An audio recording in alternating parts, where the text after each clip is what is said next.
disebutkan Yuda ya bahwa selain aktivitas tektonik ada pula aktivitas dari gunung berapi atau vulkanisme ya. Keberadaan magma yang berada di bawah permukaan, aktivitas yang terjadi, tekanan yang dibuat oleh gunung berapi itu bisa mengakibatkan getaran atau guncangan di permukaan ya. Oke. Lalu yang ketiga tadi Dina sudah menyebutkan ya, dan juga saya rasa Agnesia juga sudah menyebutkan, yaitu aktivitas manusia. Dan yang terakhir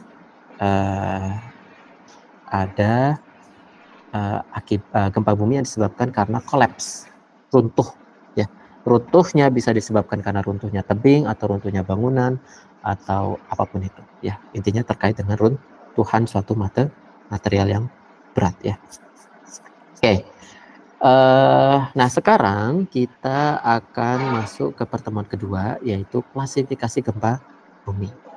Nah nanti di klasifikasi gempa bumi ini kita akan belajar beberapa hal ya. Kita akan mengetahui beberapa hal. Yang pertama adalah klasifikasi gempa bumi berdasarkan sumber gempanya.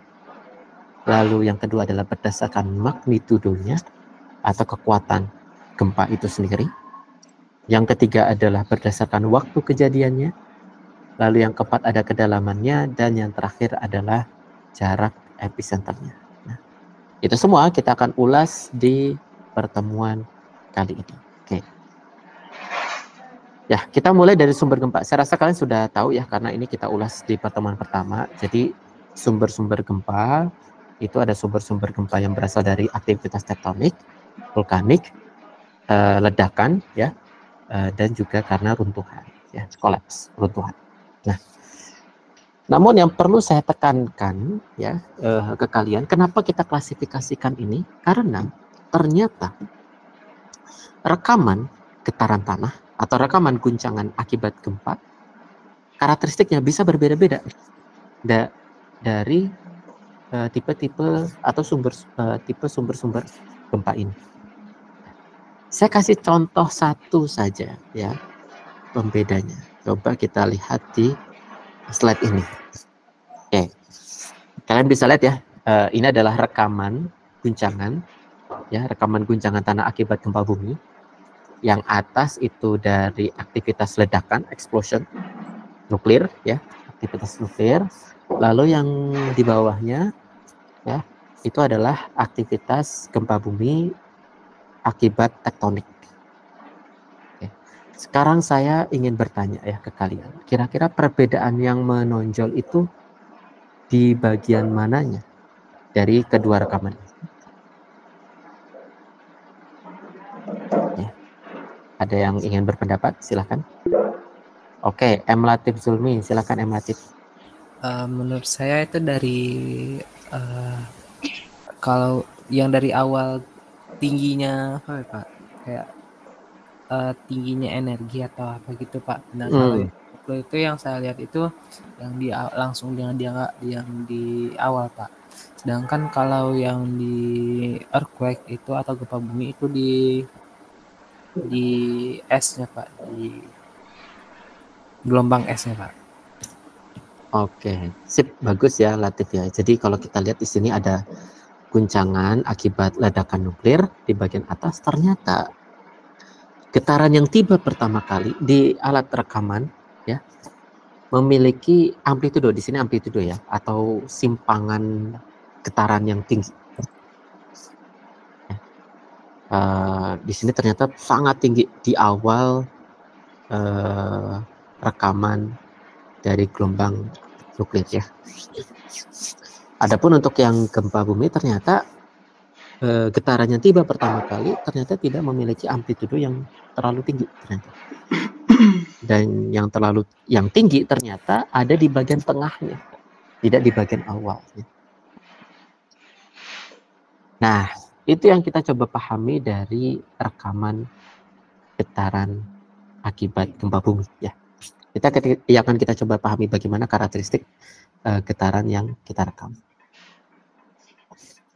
Oke, bagus ya Latif Zulmi ya. Nah, sekarang kita coba masuk ke sini dulu.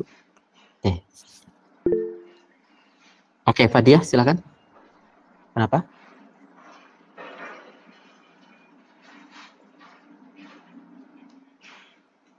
Kenapa Fadia? Ada apa?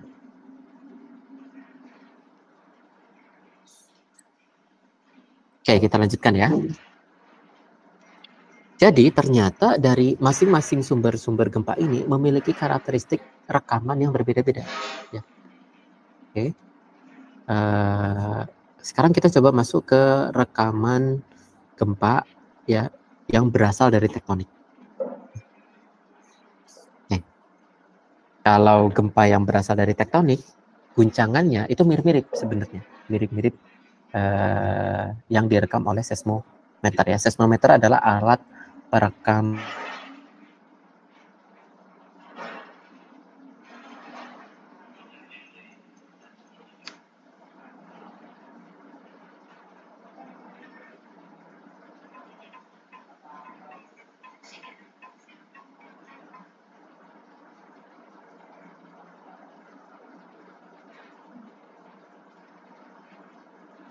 yang pertama sebelum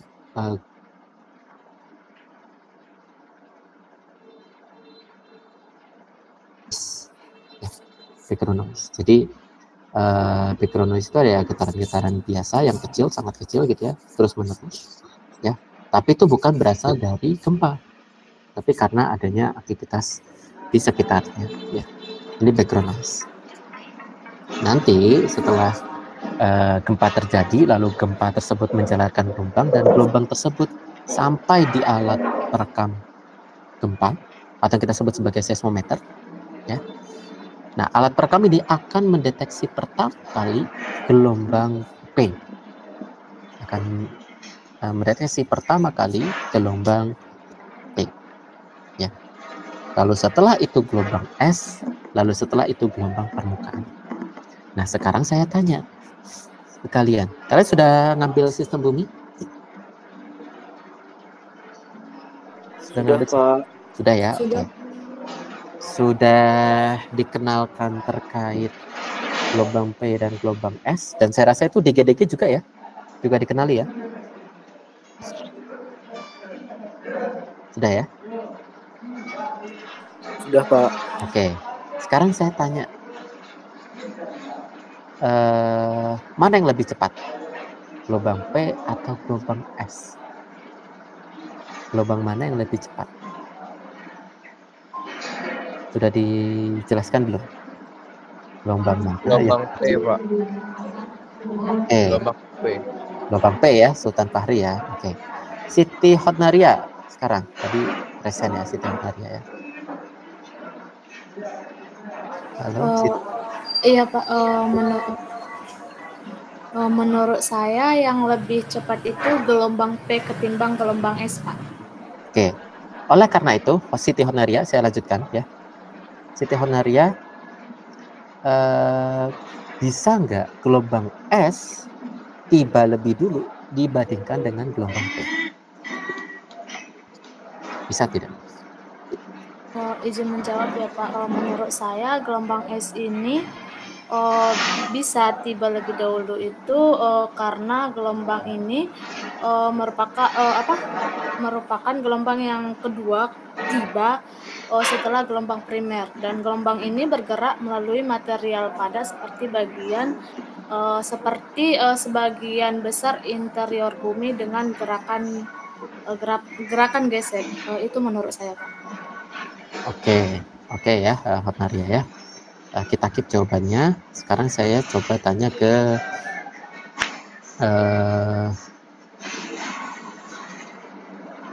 Joseph. Mana Joseph? Joseph Alexander. Hadir, Pak. Oke, Joseph. Tadi dijelaskan oleh temanmu ya. Mana yang lebih cepat, gelombang P atau gelombang S? Kecepatan penjalaran gelombangnya. Menurut saya, Pak, kecepatan gelombang penjelarannya yaitu gelombang P, Pak, merambat lebih cepat dibandingkan daripada gelombang S. Oke. Oleh karena itu, yang tiba di tujuan paling cepat itu gelombang P atau gelombang S? Yang tiba pertama kali. Kalau melalui tibanya, Pak, mungkin gelombang P terlebih dahulu langsung lebih tiba Pak, karena lintasannya melewati batuan padat yang berkecepatan lebih tinggi dalam bumi Pak. Oke, bagus ya. Intinya kenapa dia lebih cepat sampai? Karena kecepatan penjalaran gelombangnya juga lebih cepat, ya kan, Joseph ya? Nah sekarang Joseph, saya coba tanya, bisa nggak gelombang S tiba lebih dulu dibandingkan dengan gelombang P? Bisa tidak? Bisa Pak. Kenapa bisa, Joseph?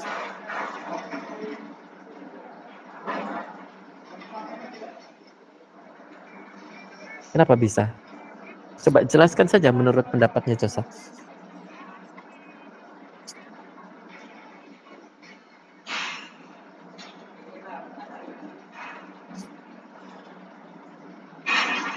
Oke, coba di sini raise hand. Oke, silakan Latif. Izin menjawab sebelumnya Pak. Ya. Kalau menurut saya sebenarnya yang telah dipelajari di metode seismik itu ada dua faktor Pak. Pertama itu ada ya, kalau di gelombang P itu dia secara longitudinal yaitu searah dengan arah rambatnya. Sedangkan untuk gelombang S itu transversal yaitu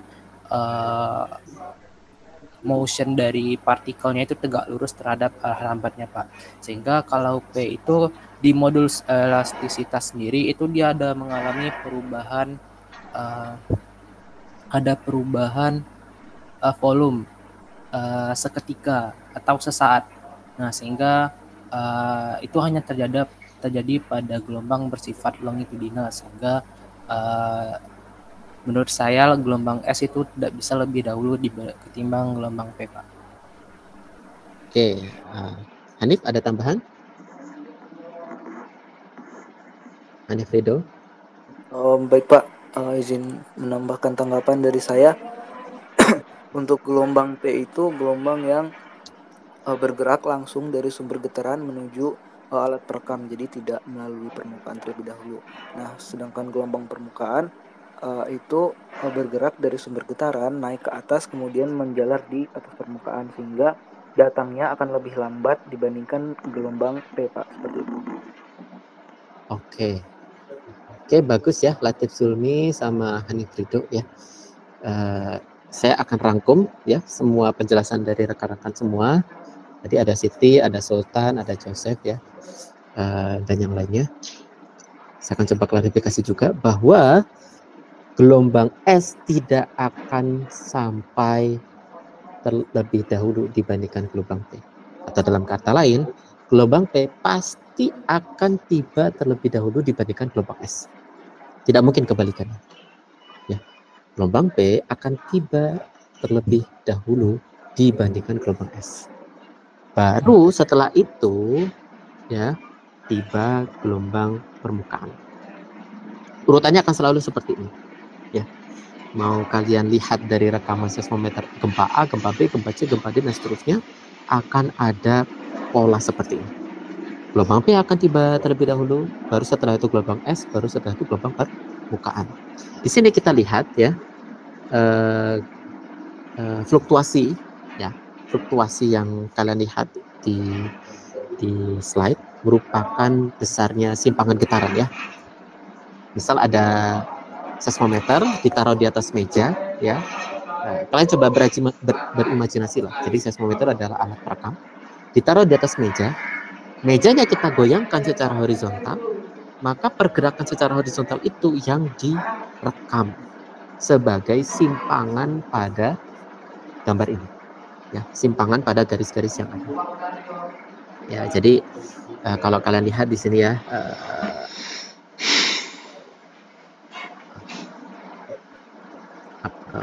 kelihatan tidak pointer saya? Belum ada, Pak. Tidak terlihat Pak. Nggak terlihat ya. Oke, sebentar ya. Nah, garis ini kelihatan? Ya, Terlihat, Pak. Oke, ya. Kalau kita lihat ini adalah garis yang menunjukkan posisi awalnya ya. Jadi posisi awalnya di sini Lalu setelah itu sering berjalannya waktu, ini kan waktu ya, bawahnya ini adalah waktu. Ini waktu ya. Nah, posisinya di sini, lalu ketika ada guncangan akibat gempa tiba, ya, maka dia mulai berguncang seperti ini.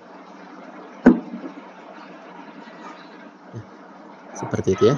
Jadi bayangkan seismometer, kalian tempatkan di meja, kalian guncangkan meja itu secara horizontal, maka simpangan getaran itulah yang terekam sebagai fluktuasi yang ada di rekaman ini. Ya. Ketika ada simpangan besar pertama kali datang, maka simpangan besar itu yang kita sebut sebagai gelombang P yang tiba pertama kali. Ya. Baru setelah itu gelombang tersebut akan lama-kelamaan akan mengalami penyusutan amplitudo. Jadi simpangan ini kita sebut sebagai amplitudo ya. Simpangan ini kita sebut sebagai amplitudo. Ketika amplitudo ini mulai mengalami penurunan nilainya gitu ya. Lalu setelah itu tiba lagi amplitudo yang besar sekali, amplitudo yang tinggi, maka bisa kita simpulkan bahwa kita sudah mendapatkan gelombang S. Ya. Lalu setelah itu baru gelombang permukaan. Oke. Jadi kelihatan ya, kalian bisa bayangkan bahwa fluktuasi yang ada di garis ini ya merupakan simpangan, besarnya simpangan getaran yang terjadi saat melakukan perekaman. Oke ya, sekarang saya ingin bertanya ya, wah di sini ada beberapa orang ya, oke, saya coba panggil satu. Oke, Feti Fatima. Feti Fatima, bisa dengar saya? Iya, Pak. Feti Fatimah, tadi saya menjelaskan terkait amplitudo. Amplitudo itu apa? Amplitudo?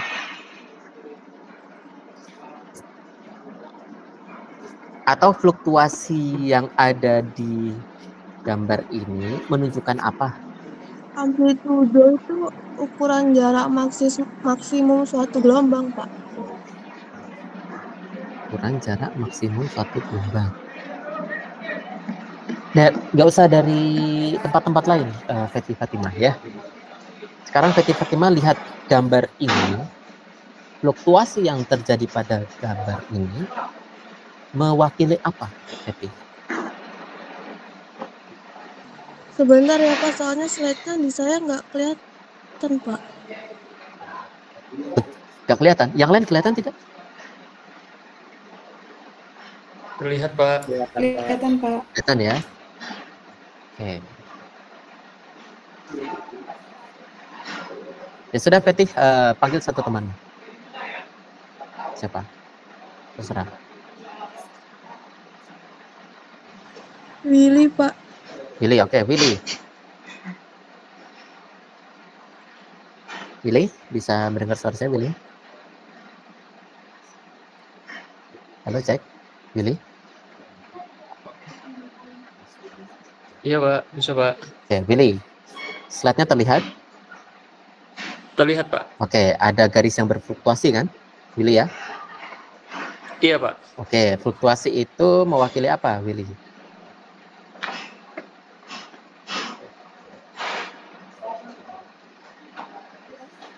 Kalau dalam seismometer, ketika kita menempatkan seismometer pada suatu lokasi, ya, nah fluktuasi yang direkam oleh seismometer itu menunjukkan apa, Willy? Izin Pak, untuk yang saya ingat tadi tuh fluktuasi itu menunjukkan penjalaran gelombangnya, Pak. Jadi ketika terdapat fluktuasi yang terbaca di seismograf itu menandakan ada gelombang yang terbaca, Pak. Seperti itu, Pak. Oke.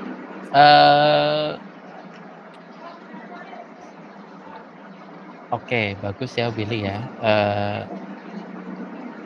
Coba Willy bayangkan ya bahwa kita punya seismometer itu kita tempatkan di meja, ya. Lalu meja tersebut kita guncangkan, maka fluktuasi yang ada di seismometer itu merepresentasikan apa, Willy? Untuk kasus seperti itu tuh merepresentasikan guncangan yang kita buat ketika kita mengguncangkan mejanya itu, Pak. Oke. Jadi besarnya atau besarnya simpangan guncangannya kan, benar ya Willy ya? Iya, Pak. Oke. Besarnya simpangan guncangan yang kita lakukan selama periode tertentu, ya, itu yang terwakili oleh rekaman seismogram. Jadi rekaman seismogram itu sejatinya merekam seberapa besar guncangan pada periode tertentu. Ketika ada guncangan yang tiba pertama kali dan itu mempunyai simpangan yang besar, kalau kita lihat di sini ya, simpangan yang besar seperti ini, ya. Oh, mungkin saja yang tiba pertama kali ketika ada gempa itu adalah gelombang P.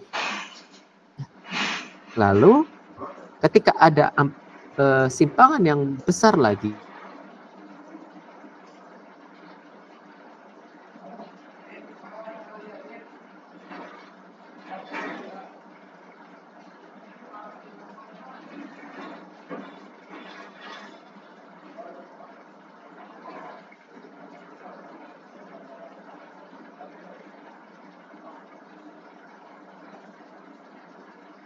permukaan, ya.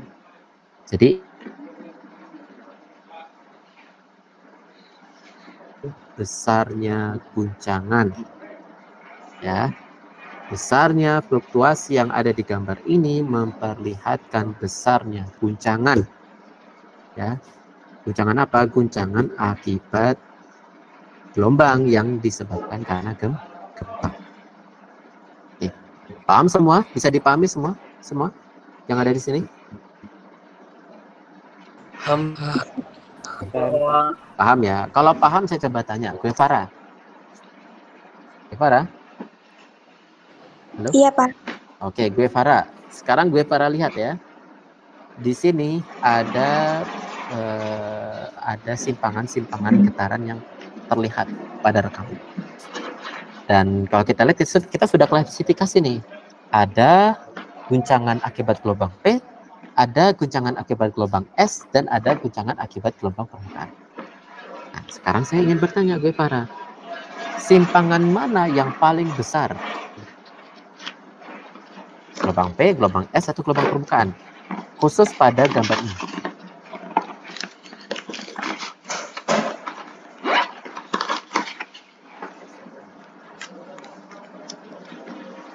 Guncangan mana yang kelihatannya paling besar? Silakan Guevara. Kalau menurut saya, Pak, itu di gelombang permukaan.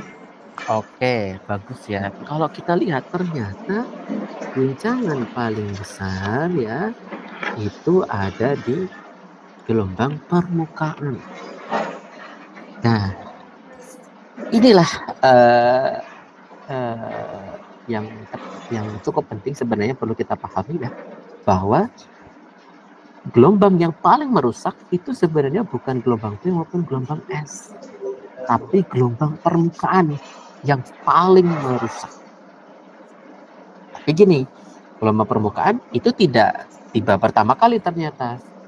Ya, yang tiba pertama kali ternyata gelombang P. Nah, sehingga ketika ada jeda seperti ini, maka kita bisa membangun early warning system. Kita bisa menerapkan ini karena ada jeda nih. Ketika terjadi gempa yang tiba pertama kali ini gelombang P, sehingga kita bisa mengantisipasi kemungkinan adanya gelombang yang datang lebih besar, yaitu gelombang permukaan. Ya. Dan itu terjadi ya di gempa-gempa, khususnya gempa-gempa tektonik. Ya, ingat ya. Yang kita lihat di sini adalah gempa yang disebabkan karena aktivitas tektonik. Patternnya seperti ini, polanya seperti ini. Gelombang P, gelombang S, gelombang permukaan. Gelombang permukaan punya amplitudo yang besar, ya, yang sangat besar seperti ini. Ya. Dari sini ada yang mau ditanyakan atau tidak? Oke, silakan Latif. Izin bertanya Pak, kalau yang kayak gempa susulan itu gimana? Oke, nah ini gempa susulan ya. Nah, simpan pertanyaan ini, nanti kita akan coba bahas di klasifikasi berdasarkan waktu kejadian ya. Nanti coba ditanyakan kembali ya, Latif ya. Baik, Pak. Oke. Sip. Ada lagi yang mau bertanya?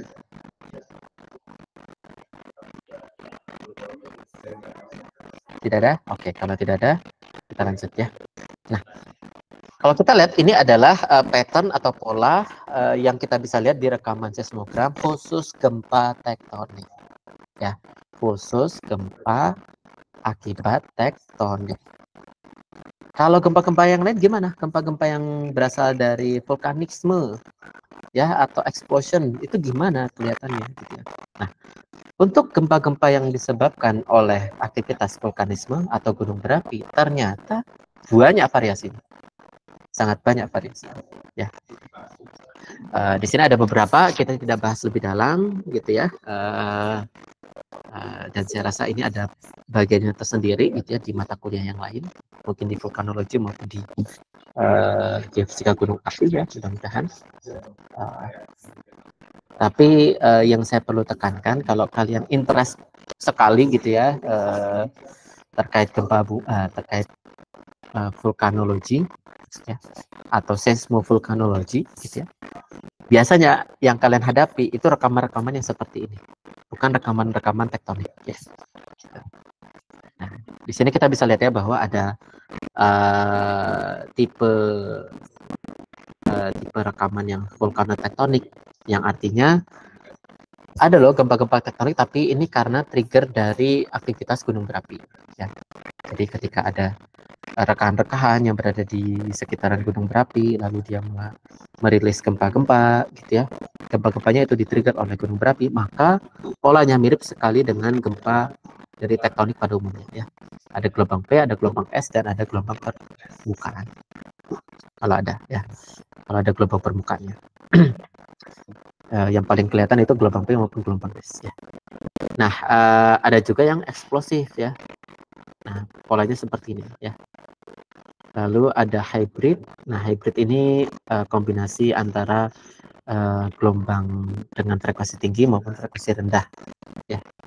Lalu long period signal, yaitu rekaman yang khusus untuk merekam gelombang dengan frekuensi rendah saja. Lalu ada micro earthquake, lalu ada volcanic tremor. Jadi volcanic tremor ini adalah rekaman karena adanya aktivitas magma, tekanan magma yang terjadi secara terus-menerus, sehingga menimbulkan getarannya juga terjadi secara terus-menerus dan direkam ya. Lalu ada pyroclastic flow, aliran piroklastik. Oke, ada yang tahu tidak aliran piroklastik itu yang seperti apa? Oke, Willy, silakan. Izin Pak, untuk aliran piroklastik sendiri itu contohnya yang di Pulau Jawa itu seperti lahar dingin Pak. Lahar dingin itu dia merupakan tumpukan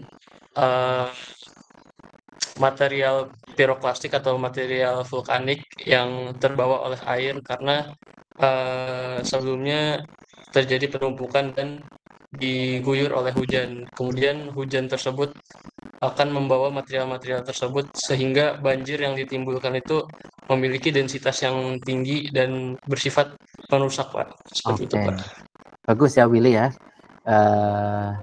Tadi Willy menyebutkan penjelasannya adalah ketika ada suatu material hasil erupsi, jatuhan hasil erupsi, baik itu piroklastik maupun tephra, menumpuk di suatu wilayah, biasanya di lereng gitu ya, lalu tercampur oleh air yang disebabkan karena hujan maupun pencairan geyser ya, pencairan es ya, biasanya itu terjadi di subtropis, bukan di tempat kita. Lalu campuran tersebut akan membentuk sebuah aliran yang berkecepatan tinggi, merusak, terus yang kita sebut sebagai bukan pyroclastic flow tapi banjir lahar ya.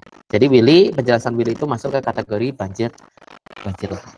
Nah, adapun pyroclastic flow itu contohnya wedus gembel di Gunung Merapi ya.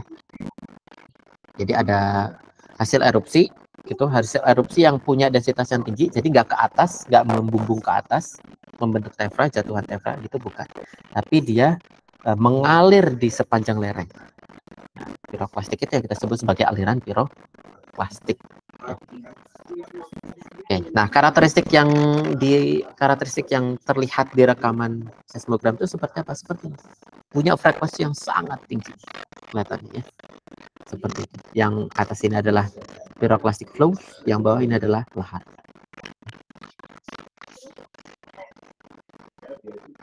Oke.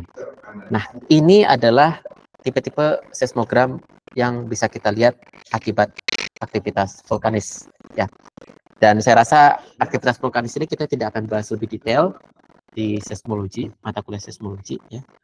Kita hanya akan fokus ke ranah tektonik saja gitu ya.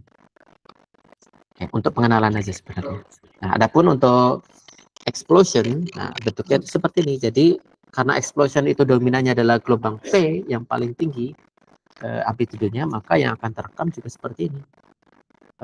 Yang paling kelihatan itu adalah gelombang P-nya dibandingkan dengan gelombang-gelombang yang lain. Beda dengan gempa yang disebabkan karena tektonik. Nah, sehingga gitu ya, seismologis itu bisa menilai ketika ada getaran atau guncangan tanah yang sangat kuat terekam di seismometer, seismologis bisa tahu ini karena aktivitas tektonik atau ini karena ada aktivitas dari negara lain seperti tes bom nuklir dan lain sebagainya ya. Atau aktivitas ledakan buatan manusia ya, bisa jadi seperti itu. Ya. Oke, jadi kalau mau rahasia-rahasiaan sebenarnya nggak bisa terlalu rahasia juga sih ya kalau aktivitas nuklir seperti ini ya, karena nanti getarannya bisa merambat ke mana-mana karena energi yang sangat besar. Oke, dari sini ada yang mau ditanyakan? Bisa dipahami semuanya?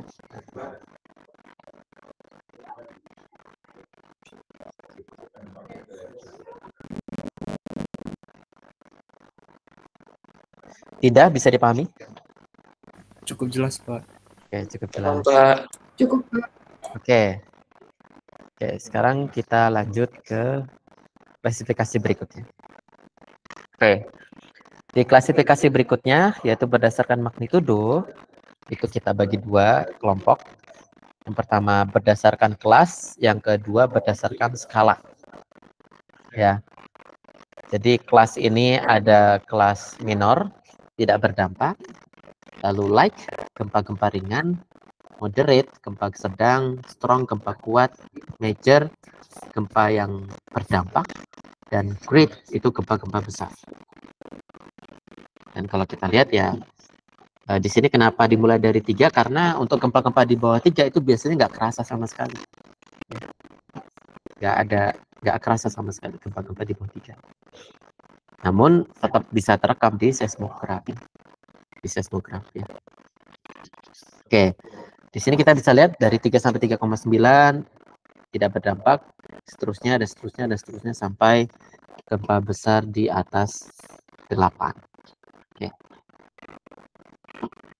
Kira-kira yang paling tinggi secara sejarah ya, berdasarkan sejarah modern, magnitudo yang paling besar itu terjadi di nilai berapa?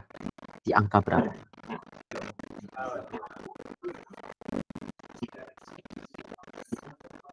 Ada nggak yang Oke, silakan Dinda. Untuk dari skala magnitudonya itu yang paling besar itu dari angka 6 ke atas, Pak. Oke, 6 ke atas. Yang paling besar yang pernah terjadi dalam sepanjang sejarah umat manusia itu paling besar berapa magnitudonya? Oke, Latif. Itu ada di gempa Chile di 9,5 magnitudo, Pak. Oh, 9,5. Oke, Sandy Diego. Coba Sandy Diego tadi mengacungkan, silakan. Tadi udah dijawab Latif, Pak. Terus mau nambahin satu lagi mungkin di gempa Aceh, Pak, 9,1, Pak. Mungkin ditambah itu aja, Pak. Oke, bagus. Nah, kalau gitu bisa nggak gempa terjadi dalam magnitudo 10? Bisa, Pak. Ada kemungkinannya, Pak. Ada kemungkinan, bisa ya. Tapi itu sangat kecil sekali kemungkinan. Ya. Kecuali memang ada mekanisme yang sangat dahsyat gitu ya, yang bisa menghasilkan magnitudo 10. Tapi untuk sekarang yang paling tinggi yang bisa dianalisis adalah, atau yang bisa diprediksi kekuatan magnitudonya adalah sampai ke tahapan 9. Baru 9. Ya. Dan mudah-mudahan tidak terjadi lebih daripada itu. Karena gempa 9 saja itu rusaknya sudah sangat parah. Ya. Karena kekuatannya atau energi yang dihasilkan itu sangat-sangat besar. Ya. Okay.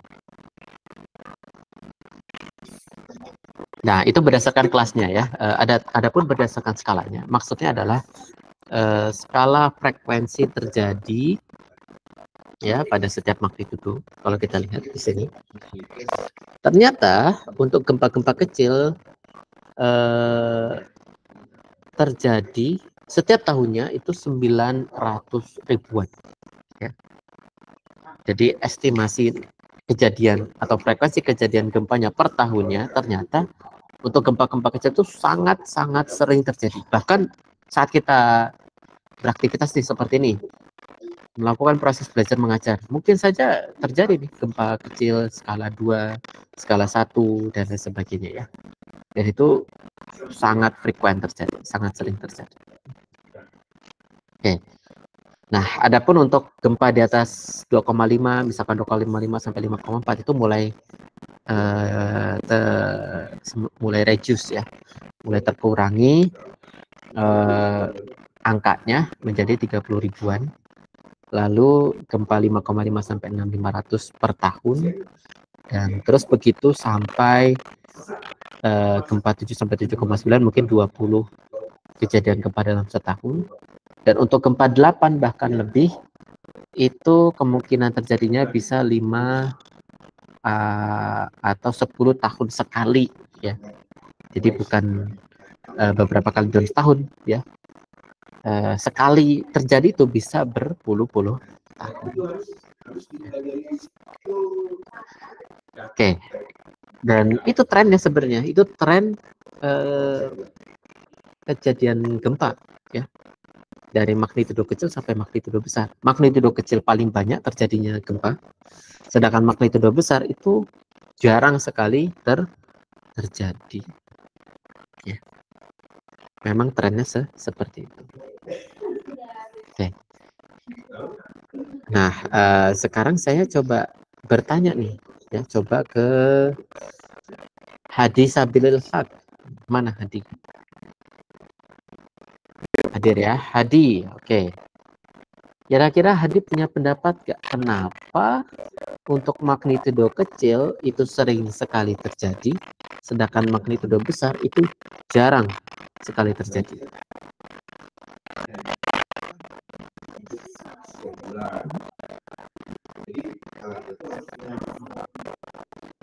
Hadi punya pendapat gak?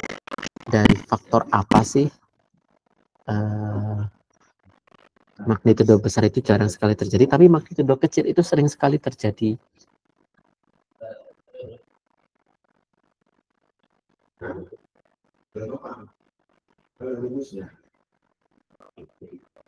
Dari pendapatnya Hadi saja. Apa?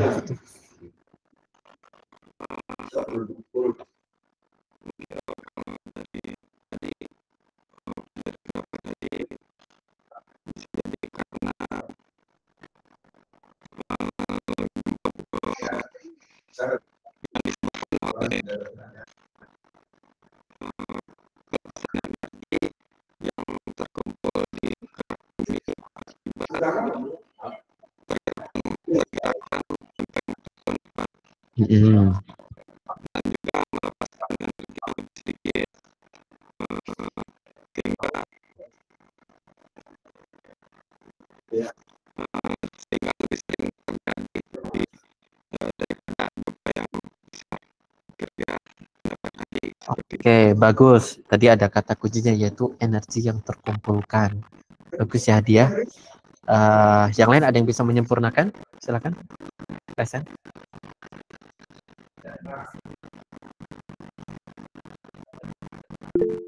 Oke, Sultan Fahri, silakan. Mungkin lebih mempermudah dari bahasa Hadi ya Pak ya. Kenapa gempa kecil ataupun magnitudo kecil itu lebih sering terjadi? Karena pelepasan energi yang dilakukan oleh magnitudo kecil itu relatif lebih kecil.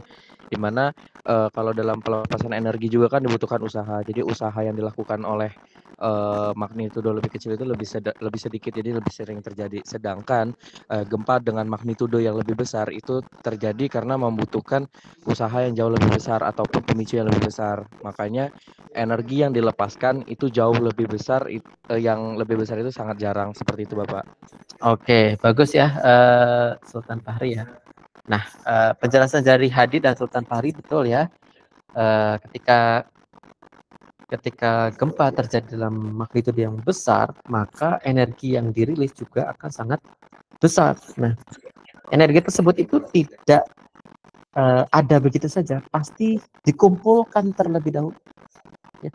Energi itu akan dikumpulkan terlebih dahulu. Nah, proses pengumpulan energi itu akan lebih lama untuk skala besar dibandingkan dengan skala yang kecil. Ya. Seperti itu. Nah, dan harusnya ya kalian gitu ya pasti akan berpikir di mana gempa tersebut bisa mengumpulkan energinya, atau melalui proses apa energi tersebut bisa dikumpulkan, atau dalam kondisi apa ketika energi itu sudah dikumpulkan baru terjadi pelepasan, pada tahapan apa. Nah, itu kan penjelasan pemahaman-pemahaman yang sangat kritis kan, dan itu harapannya kalian punya pertanyaan itu di benak kalian simpan dulu. Kita akan coba bahas di pasca UTS ya, di pertemuan sumber gempa. Itu kita akan coba bahas lebih detail di sana ya. Intinya harapan saya kalian paham dulu bahwa ketika energi yang dirilis itu sangat besar, maka energi tersebut butuh dikumpulkan dalam waktu yang lama. Bisa dipahami semuanya? Bisa, Pak. Oke. Kita lanjut ya ke slide berikutnya. Nah, ini dia. Ya, kita masuk ke klasifikasi gempa berdasarkan waktu kejadiannya. Oke. Ternyata gempa itu tidak terjadi sendiri ya. Biasanya gempa itu terjadi secara rentetan ya. Secara rentetan gempa ya. Nah, rentetan gempa itu nanti kita bagi, ada yang foreshock, ada yang mainshock, dan ada yang aftershock. Intinya, foreshock adalah gempa-gempa yang terjadi sebelum gempa utama atau yang kita sebut sebagai mainshock. Ya, mainshock adalah gempa utamanya, dan aftershock adalah gempa-gempa yang terjadi setelah gempa utama. Ya. Oke. Contoh sederhananya saya coba buka.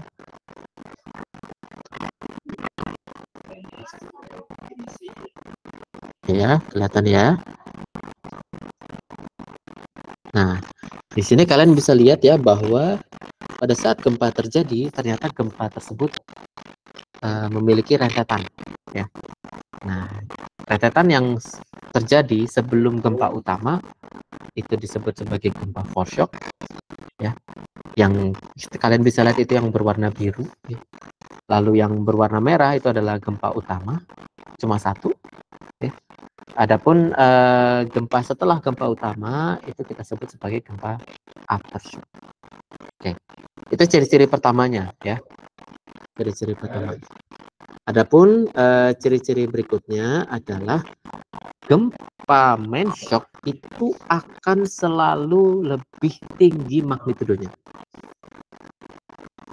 Jadi di antara rentetan-rentetan gempa, ketika ada gempa yang paling tinggi magnitudonya, maka gempa tersebut kita sebut sebagai gempa mainshock.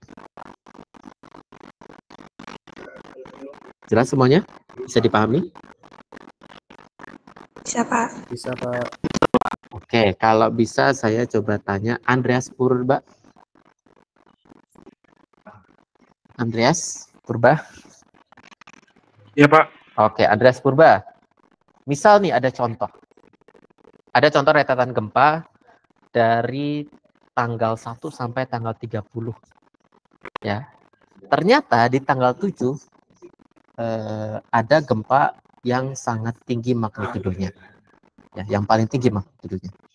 Kira-kira pasti nggak di tanggal 7 itu adalah gempa mencong?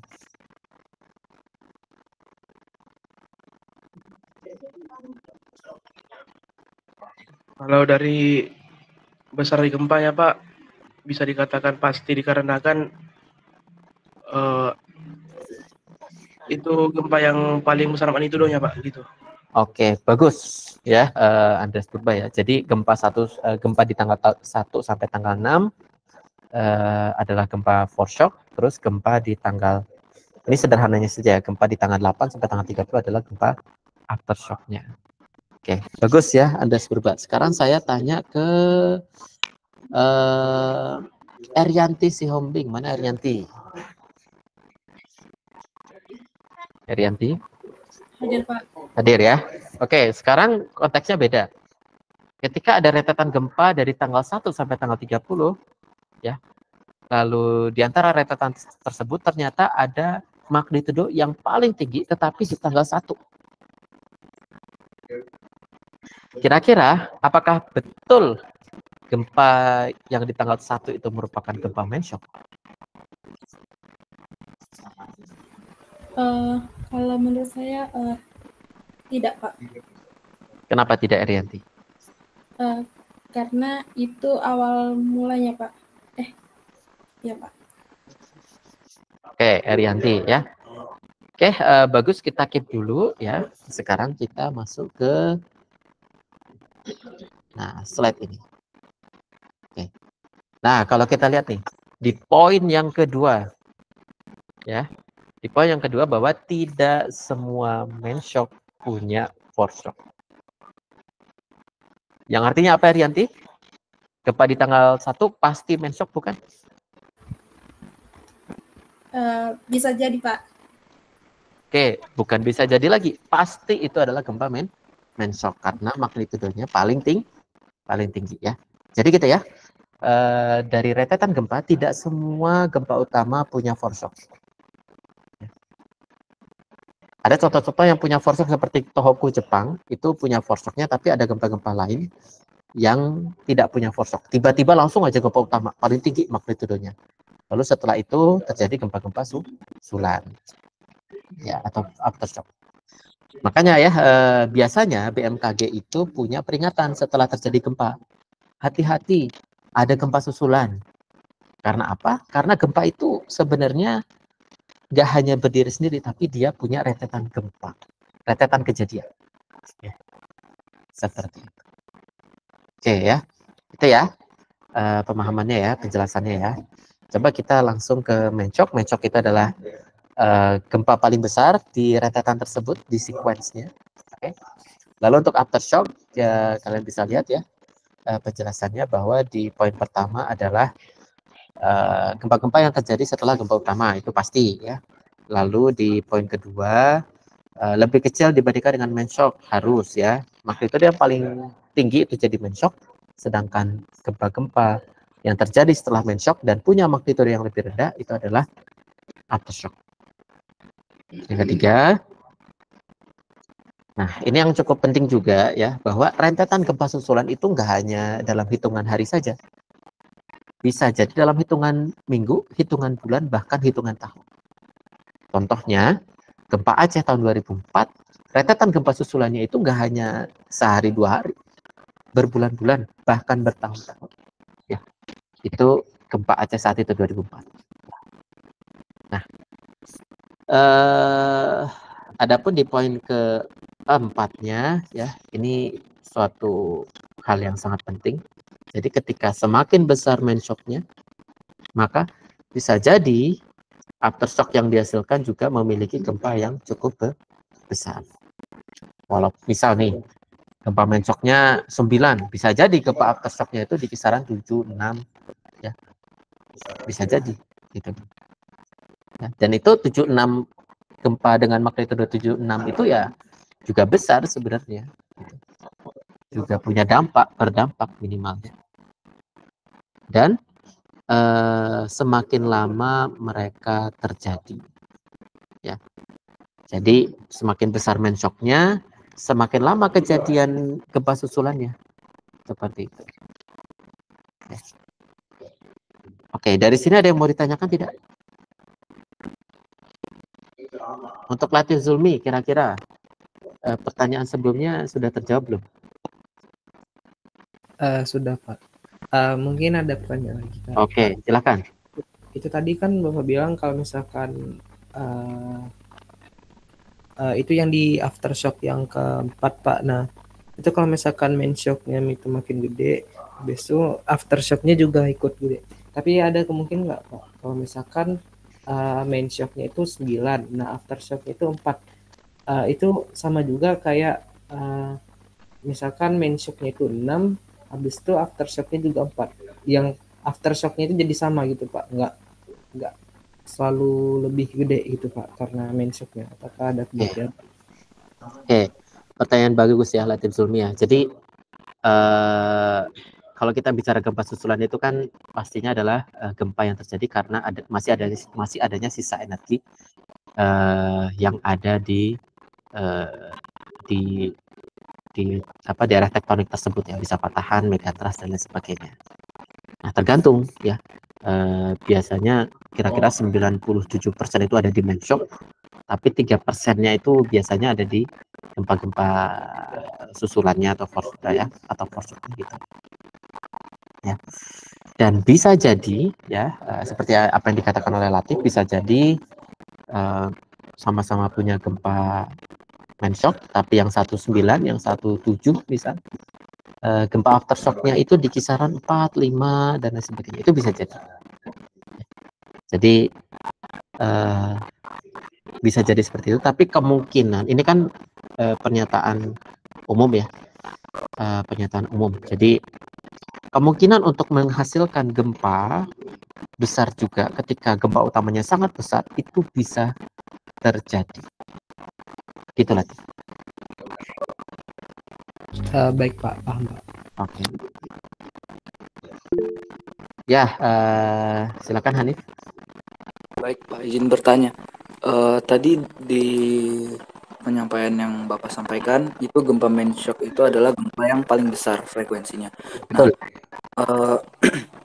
jika gempa foreshock, main shock dan aftershock itu frekuensinya tidak berbeda jauh, apakah kita tetap menyimpulkan bahwa gempa main shock itu adalah gempa dengan magnitudo paling besar itu adalah gempa main shocknya Pak? Apa kita menghitung berapa kali terjadinya gempa, kemudian kita rata-ratakan atau buat kita lihat frekuensinya seperti itu? Oke, menarik ini. Kapan suatu gempa itu bukan lagi gempa aftershock ya? Itu maksudnya Hanif ya?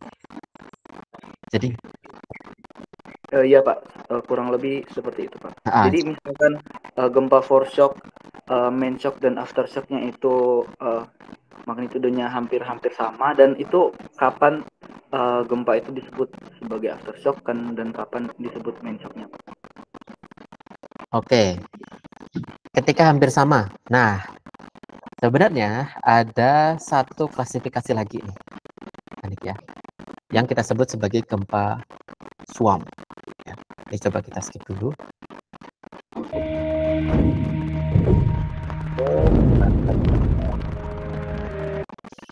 Nah, ini kita coba lompat dulu, Hanif ya. Jadi ada namanya rentetan gempa swarm. Apa itu gempa swarm? Ya, sekalian kita bahas juga ya.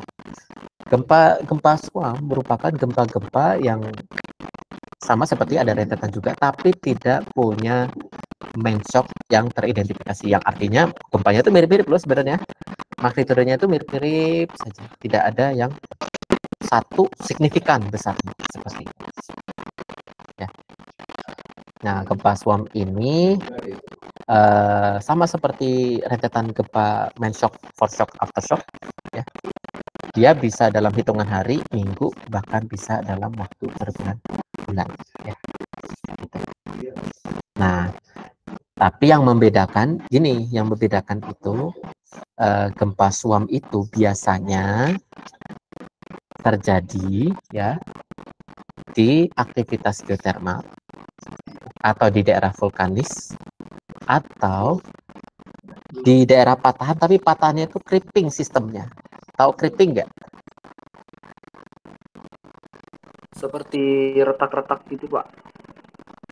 Oke.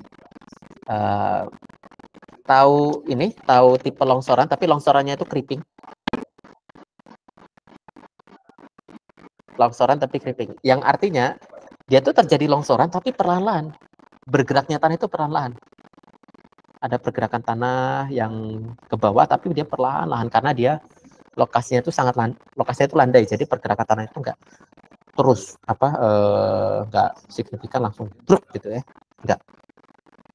Nah, patahan itu kadang juga gitu. Kadang ada patahan yang bergeser, tapi pergeserannya itu melambat saja terus. Itu creeping namanya. Ini. Terbayang nggak? Iya Pak, sudah terbayang Pak.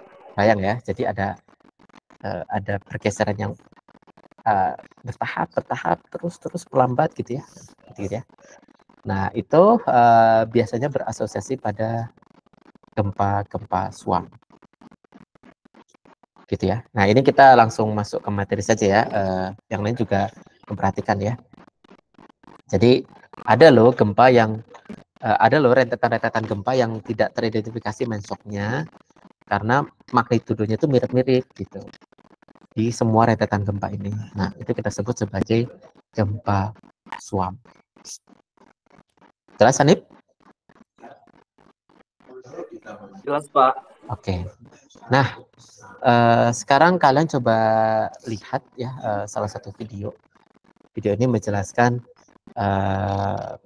menjelaskan foreshock, main shock, dan aftershock ya. Dalam bahasa Inggris, tapi saya harap kalian bisa memahami.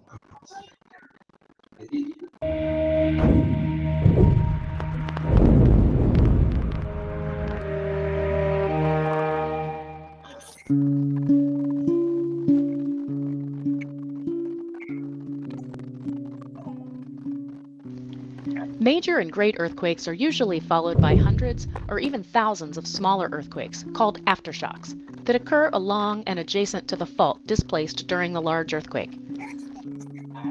In some earthquake sequences, a smaller earthquake, called a foreshock, precedes the main shock, like the one that occurred 2 days before the 2011 Tohoku-oki magnitude 9.1 earthquake. With rare exceptions, all magnitude 7 to magnitude 9 earthquakes have a collection of smaller magnitude aftershocks that can occur for weeks, years, or even centuries after the main shock. On the other hand, many major and great earthquakes do not have a foreshock preceding the main shock. Important observations about foreshocks and aftershocks are provided by the 2002 magnitude 7.9 earthquake in the Alaska Range. First, some background. The Alaska Range is a narrow, 650-kilometer-long mountain range far from the subduction zone plate boundary. The Yakutat terrain was an oceanic plateau that traveled northwest on the Pacific Plate and began colliding with the continental margin about 25 million years ago. It now acts like a geologic snowplow, driving immense blocks of continental crust in a counterclockwise rotation. Right lateral strike-slip faulting along the Castle Mountain and Denali faults accommodate this crustal block rotation. At a magnitude 7.9, the November 3, 2002 Denali main shock was one of the largest strike-slip earthquakes in North America. The earthquake rupture started at a depth of 5 kilometers, with 4 meters of displacement on the previously unknown Susitna Glacier Fault. It continued with up to 8 meters of right lateral displacement on the Denali Fault, and then branched onto the Tachunda Fault for a total rupture length of 340 kilometers. Let's now examine the entire sequence of earthquakes that occurred along the Denali Fault from late 2002 into 2003. The sequence started on October 23rd with the magnitude 6.7 Nenana Mountain earthquake that was followed by aftershocks spread over a 45-kilometer-long segment of the Denali Fault. The resulting fault displacement decreased shear stress on that part of the fault, but increased stress on the adjacent segment to the east.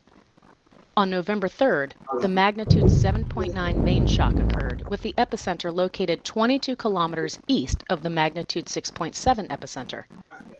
The October 23rd earthquake is now called a foreshock because it triggered the magnitude 7.9 main shock 11 days later. However, we didn't know it was a foreshock until November 3rd, when the larger main shock occurred. That magnitude 7.9 main shock was destined to eventually occur, but was hastened by the change in stress caused by the foreshock. Seismologists have analyzed countless foreshock main shock pairs of earthquakes, and earthquake triggering in general.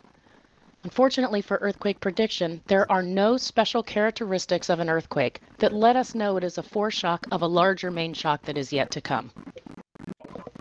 The major redistribution of stress during the main shock triggered an aftershock sequence of smaller earthquakes along the main shock rupture zone. Aftershocks are smaller earthquakes on patches of the rupture zone and adjacent smaller faults that occur as rocks along the rupture adjust to the new state of stress.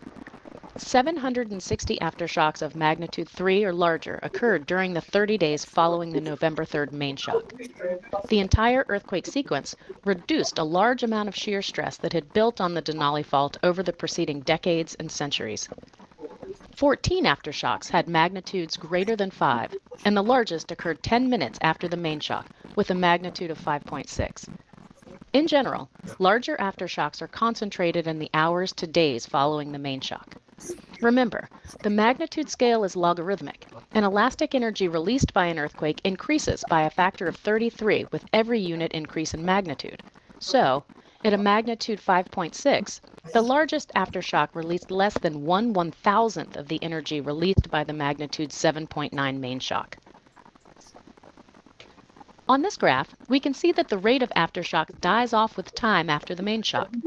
This rapid decay in the rate of aftershocks was first studied in detail by Fusakichi Omori, one of the most important figures in the history of seismology. Omori examined aftershocks of the magnitude 8 Nobi earthquake that occurred in central Japan in 1891. The Nobi earthquake is the largest instrumentally recorded inland earthquake in Japanese history. Omori found that the decay of the aftershock rate was best analyzed using a logarithmic graph of aftershocks per day versus days after the main shock. He showed that the rate of Nobi aftershocks decreased with the reciprocal of time since the main shock. This is a general observation now referred to as Omori's law. Plotting data for the 2002 Denali earthquake sequence on a logarithmic graph shows that the decay in the aftershock rate follows Omori's law. In a typical main shock aftershock sequence, 97% of the energy is released by the main shock, while the hundreds to thousands of aftershocks release the remaining 3%. Although only a portion of the energy of an earthquake sequence is released by the aftershocks, the largest aftershocks and the highest rate of aftershocks occur during the critical first hours and days immediately following the major earthquake. This is exactly the time when emergency workers are locating and rescuing injured people from collapsed or damaged buildings. Because those buildings can shift or even collapse during aftershocks, rescuers are at greatest risk when their expertise and service is most important.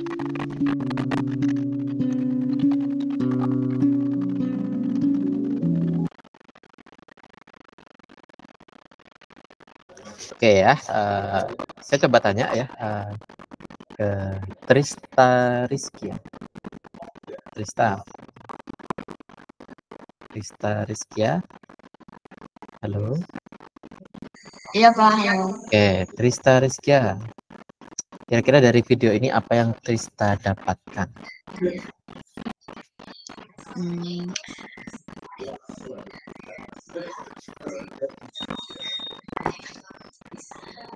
Pelajaran apa yang Trista bisa ambil dari video ini? Main shock yang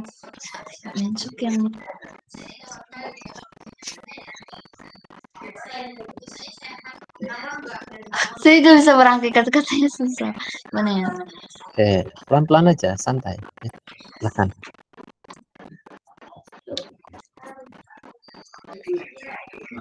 Force shock yang tidak bisa terdeteksi sebelumnya ya, karena apa ya?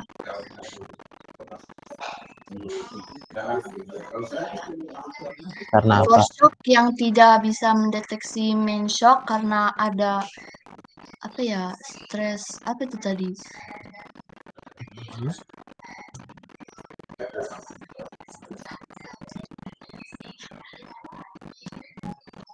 Maksudnya force shock itu kita tidak bisa deteksi apakah itu force shock atau bukan setelah terjadinya main shock. Maksudnya begitu? Iya, betul.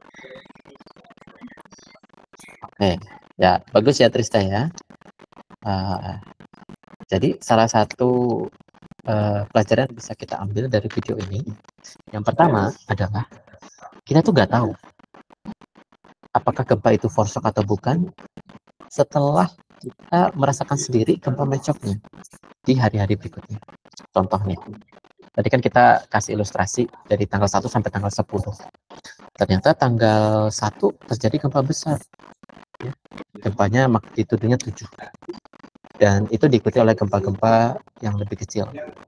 Ternyata di tanggal 11 terjadi gempa yang lebih besar. Ya, misal gempanya 8. Yang artinya gempa 7 tadi di tanggal 1 itu adalah gempa force shock. Ya, jadi ini hal yang riskan sebenarnya ya. Kita nggak tahu apakah gempa yang terjadi setelahnya itu hanyalah gempa-gempa susulan atau ternyata itu gempa yang men-trigger gempa utama. Nah, kita nggak tahu. Tadi juga sudah dijelaskan kan di videonya sebelah sini nih. Nih, di sebelah sini ya. Sebenarnya gempa dengan magnitudo 7,9 itu ditakdirkan akan terjadi ya, bahasanya seperti itu. Ditakdirkan akan terjadi gempa 7,9. Tetapi gempa 6,7 inilah yang mempercepat terjadinya gempa 7,9 ini. Karena adanya penambahan energi atau penambahan stres, penambahan tekanan yang men-trigger gempa 7,9 ini terjadi lebih cepat dibandingkan seharusnya. Jadi 6,7 jadi force shock, jadi pen-trigger gempa 7,9 jadi gempa utama. Gitu. Dan kita nggak tahu gempa 6,7 ini main shock atau bukan setelah kita tahu, oh ternyata di beberapa hari kemudian ada gempa besar, gempa yang lebih besar. Itu ya. Oke, selain itu kira-kira ada yang bisa menyampaikan pelajaran lain yang bisa kita dapatkan dari sini? Oke, ya silakan Latif. Izin menjawab Pak, kalau yang di Alaska tadi itu aftershock itu terjadi di sepanjang stresnya atau di sepanjang patahnya Pak. Habis itu juga yang berdasarkan kesimpulan dari yang Jepang tadi itu magnitudo aftershocknya itu dari hari ke hari itu makin kecil Pak. Sekian Pak. Oke, bagus ya Latif Zulmi ya. Jadi gempa-gempa susulan yang terjadi gitu ya, ternyata itu berada di daerah peningkatan stres ya. Itu biasanya kalian lihat itu di TA kakak tingkat kalian gitu ya, analisis kolom stress change gitu ya. Jadi mereka bisa melihat, oh ternyata ada peningkatan nih stres di sini. Nah, peningkatan stres tersebut memicu terjadinya gempa-gempa susulan. Nah, bagus ya Latif ya. Dan ternyata gempa-gempanya itu berada di sepanjang patahannya ya. Oke. Dan sebenarnya ini yang juga penting ya. Misal kalian ikut relawan penyelamatan korban gitu ya akibat gempa, perlu diperhatikan ya. Gempa-gempa susulan itu akan terjadi sebenarnya ya. Ketika ada gempa besar terjadi, nggak mungkin nggak ada gempa susulan, pasti ada gempa susulan. Nah, gempa-gempa susulan ini bahayanya ya, atau paling banyak gempa-gempa besarnya terjadi di beberapa jam sampai beberapa hari terjadinya gempa utama. Jadi ini sangat berbahaya bagi para penyelamat, ya, yang lagi menyelamatkan korban tertindih tapi dia selamat dan lain sebagainya, atau sedang mengevakuasi beberapa korban jiwa yang berada di sana gitu ya, seperti itu ya. Nah itu harus hati-hati karena ada bangunan-bangunan yang rawan akan roboh ketika terjadi gempa utama. Setelah terjadi gempa utama pasti ada bangunan-bangunan yang rusak yang mungkin saja itu butuh trigger sekali lagi untuk dia rubuh. Nah, itu hati-hati ya, dan kita sebenarnya nggak tahu apakah gempa yang terjadi itu hanyalah foreshock dari gempa utama, ya. Apakah itu memang benar-benar gempa utama? Ini kita juga nggak tahu. Jadi itu ada pelajaran kedua yang bisa kita, pelajaran ketiga ya, pelajaran ketiga yang bisa kita ambil dari video ini terkait mitigasi bahayanya. Perlunya kita mempersiapkan diri ketika kita melakukan mitigasi dan bahkan melakukan penyelamatan terhadap beberapa korban jiwa relawan ya, seperti itu ya.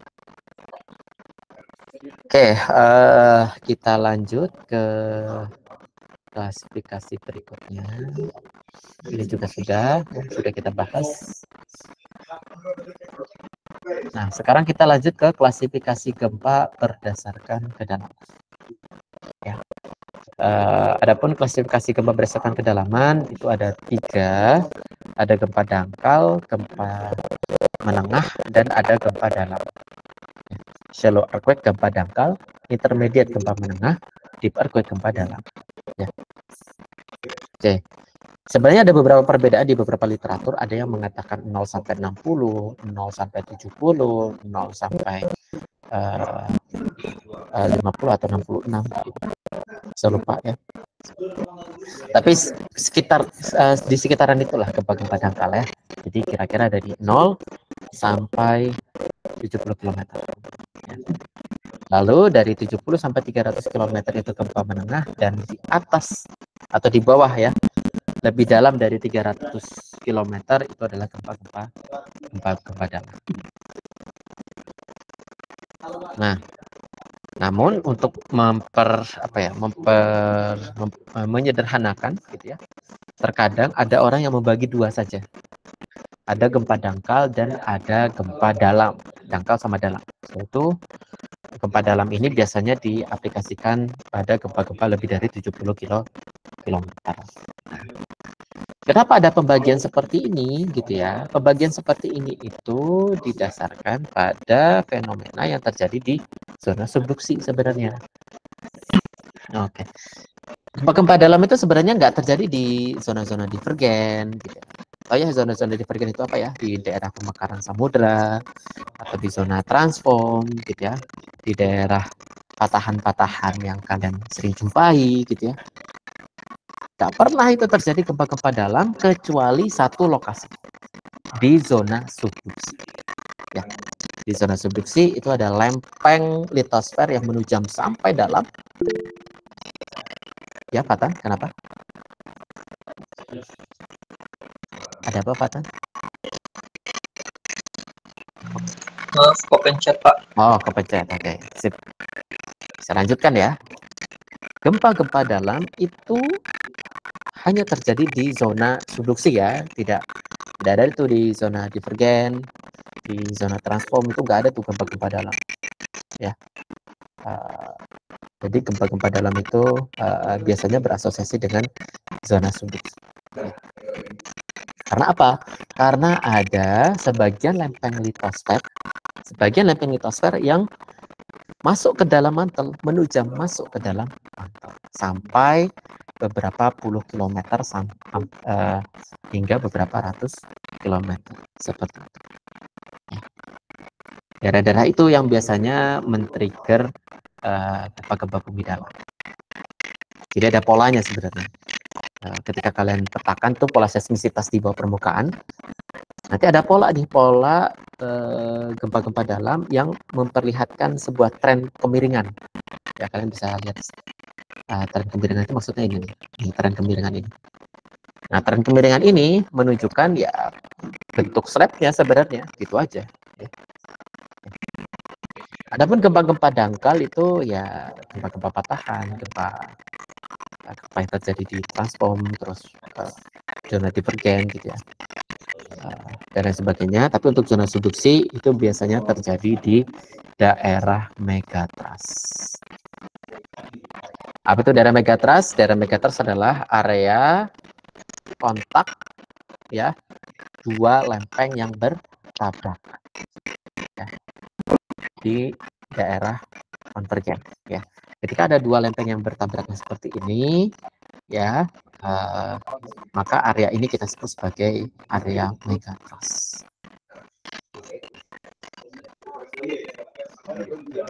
Oke, dari sini ada yang mau ditanyakan? Tidak ada? Kita lanjut. Dan pembahasan berikutnya adalah klasifikasi gempa berdasarkan jarak ya. Jarak dari mana? Jarak dari alat rekaman. Oke, perlu dicatat.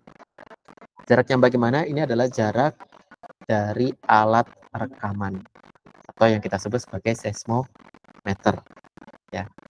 Nanti ada istilah lain kita sebut sebagai stasiun. Intinya sama, alat perekam gempa, lokasi alat perekam gempa. Ya. Ketika gempa itu terjadi dekat dengan alat perekam gempa, kita sebut sebagai gempa lokal. Ya, jaraknya biasanya kurang dari 1 derajat. Ya. Atau gempa regional yang jaraknya antara 1 sampai 10 derajat. Atau yang teleseismik itu gempa-gempa yang jauh dari alat rekaman itu lebih dari 10 derajat. Tinggal kalian kalikan aja, misal kalikan kasar aja. Kalau 1 derajat itu 111 km, ya berarti lebih dari 10 derajat itu berapa? Kan bisa kalian bayangkan seperti itu.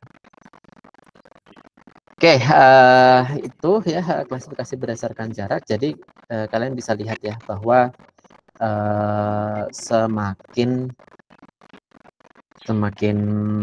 jauh lokasi gempa dari alat perekam, maka kalian bisa lihat bahwa jeda waktu tiba gelombang P dan gelombang S itu juga akan semakin melebar. Kita tahu ya bahwa kecepatan gelombang P dan kecepatan gelombang S kan beda tuh. Gelombang P lebih cepat dibandingkan gelombang S. Maka semakin jauh posisi gempa dari alat perekam, maka jeda tibanya itu juga akan semakin lebar. Oke.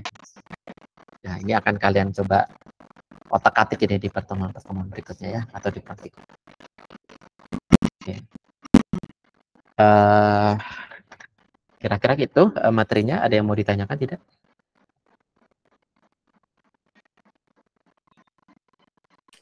Jelas, Pak. Bisa dipahami? Oke, kalau sudah, saya coba absen dulu ya.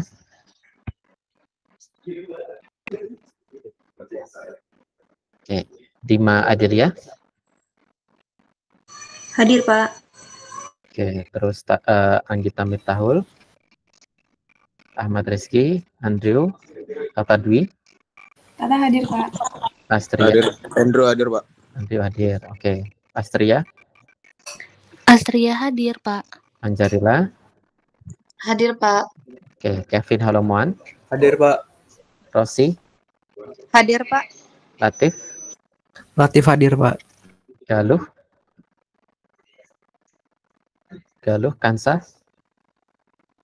Kansa hadir, Pak. Fatan. Fatan hadir, Pak. Raihan.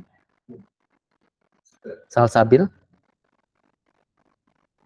Ega. Sabil hadir, Pak. Ega. Hadir, Pak. Ega Rahma. Muhammad Azhar. Alifa Sabrina. Alifa hadir, Pak. Willy Armando. Willy hadir, Pak. Eti Fatimah. Eti hadir, Pak. Oke, Gue Farah. Hadir, Bapak. Nabila Kurnia Wati. Fadiah, Nurul Aini, Fadiah hadir Bapak. Rishad Gifari, Hadir Pak Rishad. Sultan Fahri, Hadir Pak. Dinda, Dinda hadir Pak. Muhammad Nur, Muhammad Nur hadir Pak. Hanif Rido, Hadir Pak. M. Ilham Azhar, Hadir Pak. Hadi Sabilil Haq, Mutiara Teresia, Siti Hotnaria, Siti Hotnaria hadir Pak. Arianti, Rianti hadir Pak. Diko Pratama, Satrio, Paradila, Hadir Pak. Trista Rizkia, Hadir Pak. Dewan, Hadir Pak. Mestika, Hadir Pak. Rafif Rahmat, Hadir Pak. Iko Joshua, Hadir Pak. Oke, Gilbert Timothy, Gilbert hadir Pak. Oke, Andreas Purba, Hadir Pak. Khairul Rafi, Hadir Pak. Khairul Rafi hadir. Agneza Triani, Agneza. Hadir Pak. Yang Hadir belum, Pak. ya, yang belum dipanggil silakan reset ya. Saya coba cek dulu ya.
Oke, Satrio Krisna Wibowo, PRS.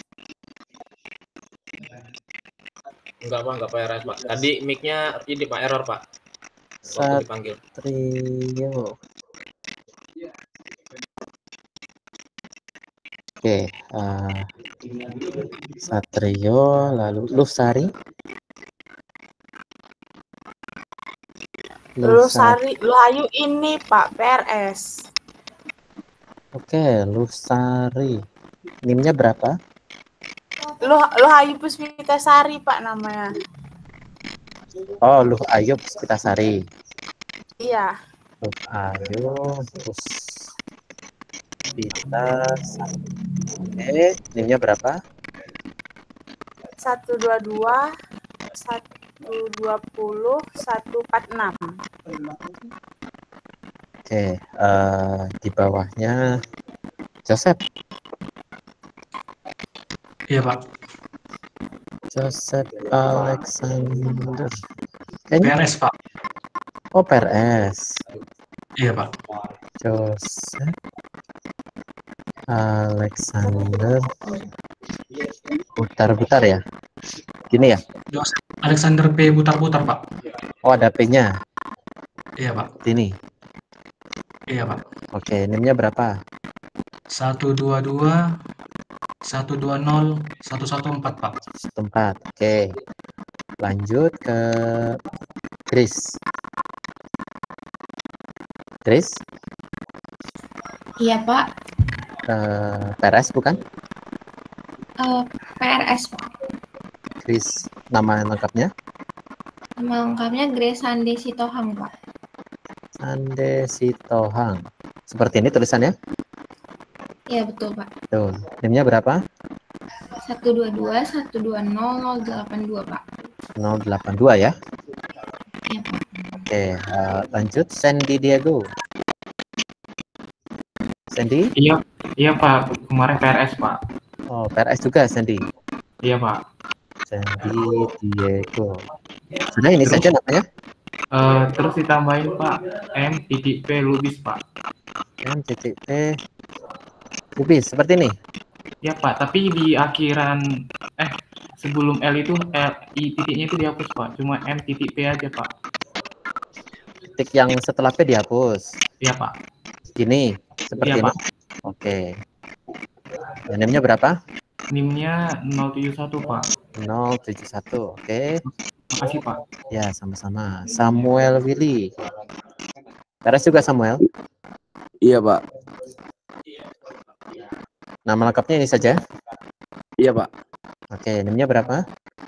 122 120 090. Oke. Sip, ada lagi yang belum dipanggil? Sudah semua? Oke, kalau sudah semua, sebelum kita tutup, saya memberikan info bahwa kita akan ada tugas, ya. Saya akan coba posting di Google Classroom.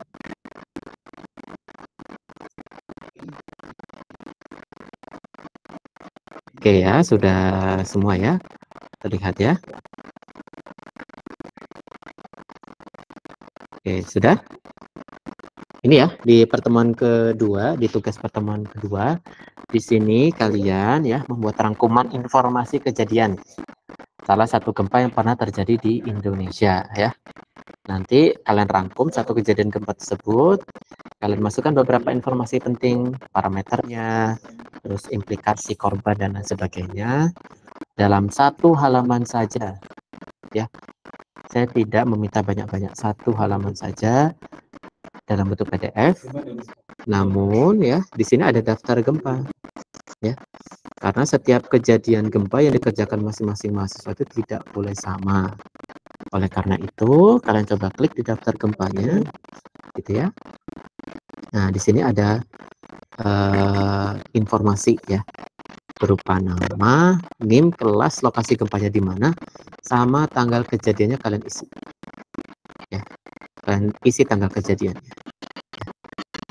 Kalian cek apakah yang kalian masukkan itu sudah dimasukkan oleh teman kalian atau belum. Kalau belum, silahkan dimasukkan. Kalau belum, cari gempa yang lain ya. Oke, ada yang mau ditanyakan terkait tugasnya?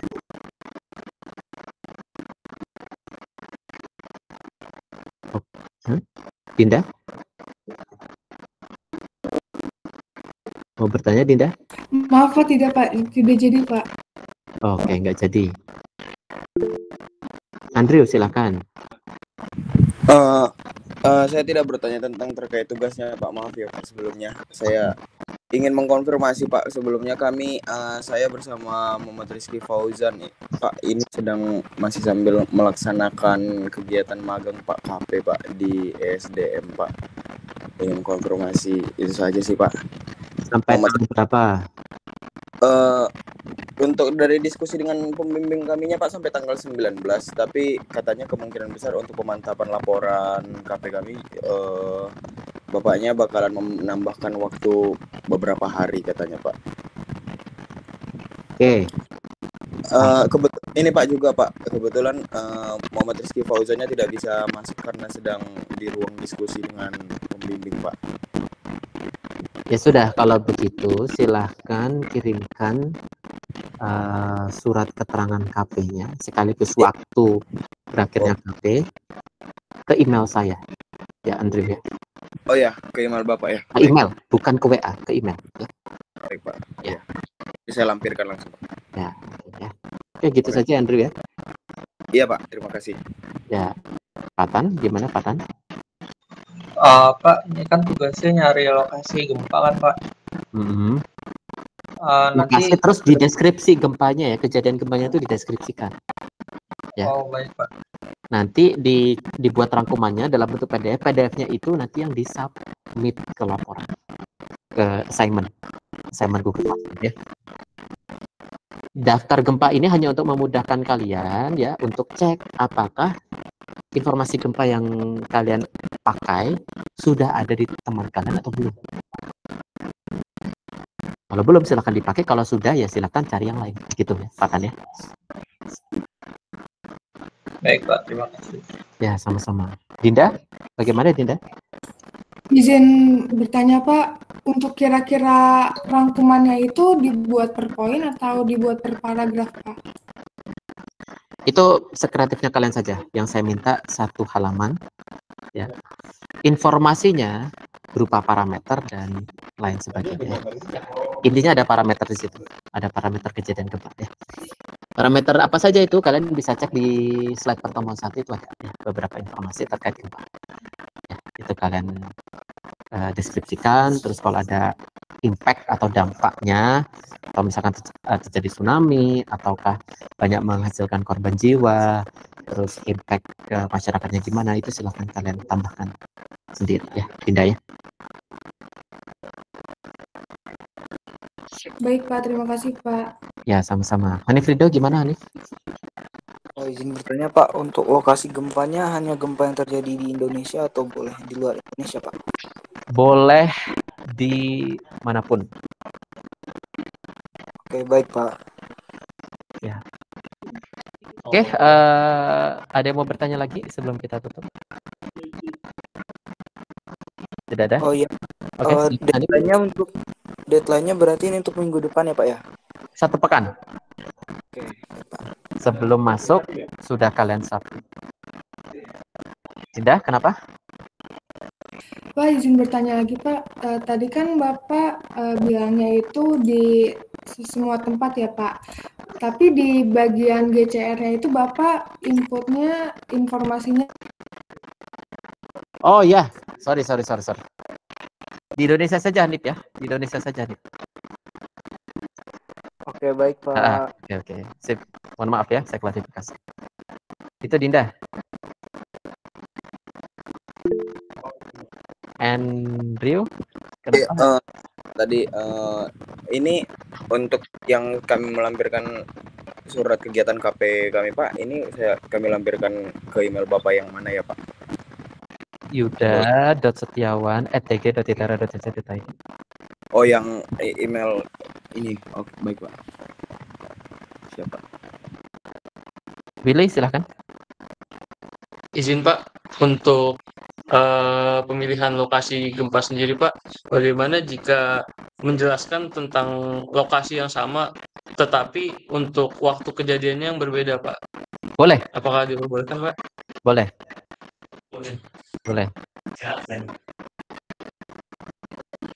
Baik, terima kasih baik Pak. Ya, sama-sama. Ada lagi yang mau bertanya? Tidak ada? Oke, kalau tidak ada kita tutup ya pertemuan hari ini. Silakan kerjakan tugasnya. Kita bertemu kembali di pekan depan ya. Online ya. Online ya sampai ada pertemuan lebih lanjut terkait GK2. Itu saja dari saya. Saya kira wassalamualaikum warahmatullahi wabarakatuh. Selamat siang semuanya. Terima Terima kasih, Pak. Ya, sama-sama.